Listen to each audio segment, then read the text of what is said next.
साफी साहब के पास लेके चलते हैं। साफी साहब, ये जो आज मिफ्ता इस्माइल साहब कह रहे हैं कि हम मुश्किल फैसले करेंगे मईशत को ठीक करने के लिए, मुल्क को ठीक करने के लिए, चाहे उसकी कॉस्ट, सियासी कॉस्ट हमें बेयर करनी पड़े, हम ऑपोजिशन में बैठ जाएंगे तो क्या, लेकिन दुरुस्त फैसले करेंगे। क्या आपको लगता है बयान मिफ्ता साहब का दुरुस्त है और जो अमली तौर पर जो हकायक है पार्टी के अंदर भी खास तौर पे उसकी तर्जुमानी करता है?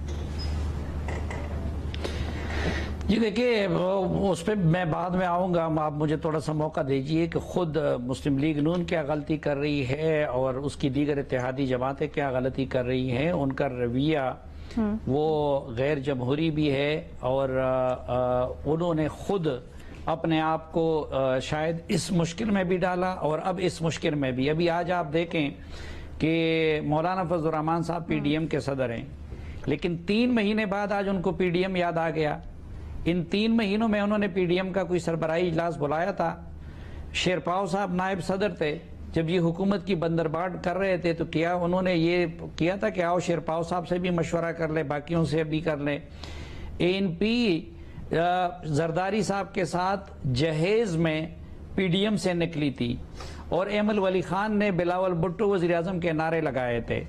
जब जरदारी साहब अपने लिए हिस्से ले रहे थे तो क्या उन्होंने एएनपी वालों को अपने साथ एतमाद में लिया था कि हम हुकूमत बना रहे हैं? जब अपोजिशन इकट्ठे कर रहे थे तो उनके ब्लंडर्स अपनी जगह पे कि आज तक चेयरमैन नैब का तकर्रुर नहीं कर सके, गवर्नर का नहीं कर सके, अपनी केसेस उनकी प्रायोरिटी है, कुव्वत फैसला का फुकदान है, एक एक फैसले के लिए शहबाज शरीफ को लंदन भी देखना पड़ता है, जरदारी को भी मनाना पड़ता है, मौलाना को भी मनाना पड़ता है, बाकियों को भी। लेकिन हमें हकायक को मसख नहीं करना चाहिए।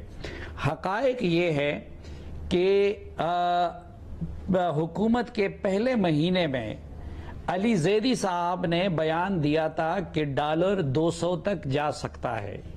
यानी मुझ जैसे लोगों के, या भट्टी साहब या सुहेल वड़ाई साहब या किसी अपोजिशन की बात मैं नहीं कर रहा, मैं उनके घर की गवाही की आपको बात कर रहा हूं कि अली जैदी जो वफाकी वजीर था उसने अपनी हुकूमत के बिल्कुल इब्तिदाई दिनों में कहा था कि हमारा डॉलर 200 तक जा सकता है। नंबर 1।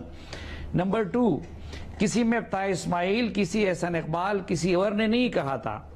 शौकत तरीन रिकॉर्ड पे है कि जब वो आए तो उन्होंने कहा कि हमने IMF के साथ बड़ी गलत डील की है। ये कहा था कि नहीं कहा था? मैं सबसे पूछता हूं, शौकत तरीन का ये बयान रिकॉर्ड पे है कि नहीं है? तो वो सूरत हाल ये बिल्कुल हकीकत थी कि ये सारी चीजें इंटरलिंक है।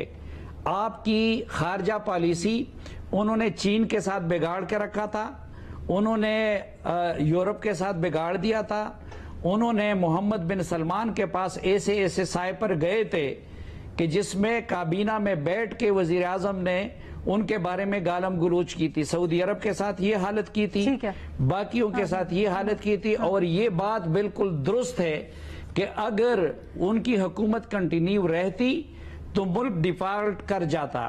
फिर उसने IMF के साथ मुआहदे किए थे और जब उनके खिलाफ अदम एतमाद आ गया तो उन मुआहिदों को उसने रिवर्स कर लिया, अमल उसके रिवर्स करने लगा कि तेल की कीमतें उन्होंने उल्टा कम कर दी, उन्होंने उल्टा सब्सिडी दे दी।